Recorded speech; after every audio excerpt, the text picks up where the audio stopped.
What's up, everyone? JetsTakeoff. That was a brutal game to watch. We just lost 25-6. There's a lot to talk about, and I'm going to start it off with the main issue from today, and that was Zach Wilson. He had a ugly game, to say the least. It was reminiscent of the Ghost game. It was bad. He was throwing passes that were nowhere near anyone. He was lofting them up. He was being reckless with the football. He was passing up easy completions. It was horrible. It was the last thing we wanted, actually. And Bill Belichick continues to just completely embarrass most rookie quarterbacks. But I will turn a little bit of a positive spin on it. It happens to many, many rookies. I mean, Justin Herbert, we saw it last year. He got absolutely embarrassed by Bill Belichick, too. But still, it does not excuse the poor performance. He was rattled. As soon as he threw the second pick, you could tell there was just something off about him. He wasn't... He was confident, but in a way, he wasn't confident, if that makes any sense. His accuracy was not completely perfect, too. His footwork kind of got sloppy at the end. When he was throwing passes, he'd be leaning back or falling back and throwing them, which is really bad. But he's got to step it up next week, and it's a tough opponent, the Denver Broncos, man. They are a tough, tough team. But some other downsides from today. Mike LaFleur, the game calling, the game planning, it was really bad. I did not like Mike LaFleur's play calls at all. He wasn't helping Zach, man. He really wasn't. That's the thing. We could establish the run, but we weren't doing it consistently enough.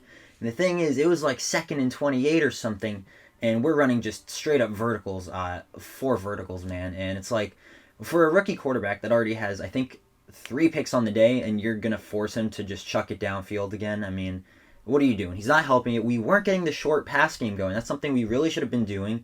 We should have been doing some hitch, some crossing routes, but we didn't do any of that. Our receivers created little separation, too. That's another part I want to touch on. I was extremely disappointed by our receiving core today.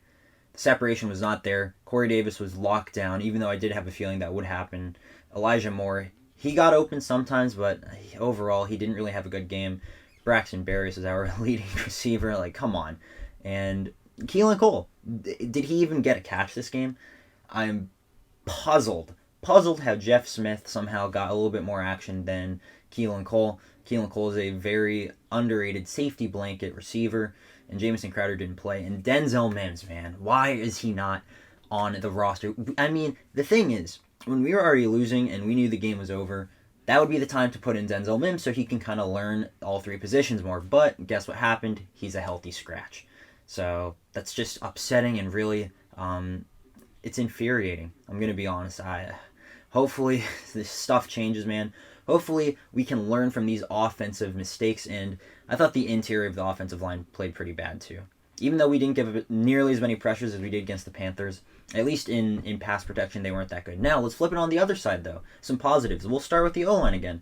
I thought we were pretty good at running the football. I thought that was a main strength from today, and especially from the tackles. We were good at doing outside zones, and I loved what I saw from our running game. It has a lot of potential, and I think the number 1 back just emerged today. I thought that Michael Carter established himself today as the primary bell cow back that this team is going to rely on this season. He was the one offensive player who just completely impressed me today. He was breaking tackles. He was finding holes. He was falling forward, getting the first down. He wasn't quitting. I mean, he was fighting for his life to just pick up a few more yards. I loved what I saw, and he was also better in blocking too, because that's the knock on Ty Johnson. He is very bad at blocking, and it continued today. So I think Michael Carter, what a lovely game. That was the one bright spot from the offense today. So I think he really established himself, and he's a good player. He will be around this league for a long time, and hopefully with us for a bit. Now, some other positives. I'm going to go with the cornerback room, man. The defense overall was very good. I know there was that one Damian Harris touchdown run that was really, really horrible, where no one could tackle. That was pretty much the only scenario. I thought the defense played with a lot of fire and heart today, and they really didn't let the Patriots receiving core do that much, man. Even though Mac Jones did have a lot of completions, we didn't really let that many explosive plays besides that one. I thought they were a good unit. Nelson Aguilar was quiet on the day, so that speaks a lot to Bryce Hall and Brandon Eccles on each side. I thought Javelin Guidry, he played okay. Michael Carter II still continues to impress me. What a great game. Marcus May, too. Marcus May, he was the best defensive player today. The D-line, they were good at run stopping, but I thought that there was more to be desired in with our pass rush. We got there sometimes, but it wasn't consistent enough, and you could tell in the second half they just didn't have the drive and the motor. So I want to see that improve. But overall, the defense did a really good job. Jeff Ulbrich, I'm loving what I'm seeing from him right now. This is an extremely young group of mainly unproven guys, and what we did is we only gave up 25 points. That is enough to go win a football game if our offense was competent, but clearly it was not today. So hopefully once we fix that, the defense can continue to be really good. Love what I'm seeing. Loved Quincy Williams. And that about wraps it up, man. There is not that much good, but there is still the defense of Michael Carter and Marcus May. So other than that, I don't really have much else to say other than this was such a hard game to watch. It was painful. 4 picks. NFL Twitter is clowning the shit out of us, but on the brighter side, Trevor Lawrence, he had a really bad day too, and Joe Burrow, he looked pretty bad. Same with Justin Fields. Anyways, that's all I have to say. Thank you guys for watching. I don't know if we're going to win next week. It might be ugly again just because the Broncos are a really, really good football team in my eyes.